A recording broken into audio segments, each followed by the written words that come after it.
હોવો જોઈએ. શું કામ કે પંચાયતમાં તલાટી ક્યાં બેસતા હશે, રેકર્ડ ક્યાં રાખવામાં આવતું હશે, ગામજનોની બધી જે કઈ સુવિધા વ્યવસ્થા છે એનું શું થતું હશે. દોસ્તો, આજે આ મીટિંગની અંદર મેં ભેસાણ અને વિસાવદરની સહકારી મંડળીમાં જે ગોબાજાળી થઈ છે અને જે ખેડૂતોને ખોટી રીતે 7/12 બોજો પાડ્યો છે અને એનઓસી આપવામાં આવે એ મુદ્દા ઉપર રજૂઆત કરી છે.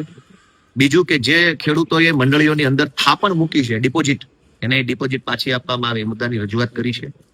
આ સિવાય હમણાં જુનાગઢની અંદર એક પ્રાઇવેટ કંપનીનું એક સંમેલન થયું હતું. આ સંમેલનમાં વીજળી વિભાગે સરકારને 50 લાખ રૂપિયાનું નુકસાન કર્યું છે.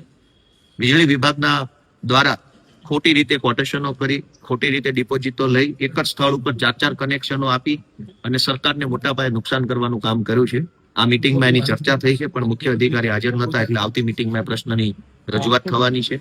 આ સિવાય અમારા ભેસાણ તાલુકાના ગોરવિયાળી ગામે બ્લાસ્ટિંગ થવાના કારણે રિલીઝોની અંદર ગામજનોને ખૂબ તકલીફ પડી રહી છે.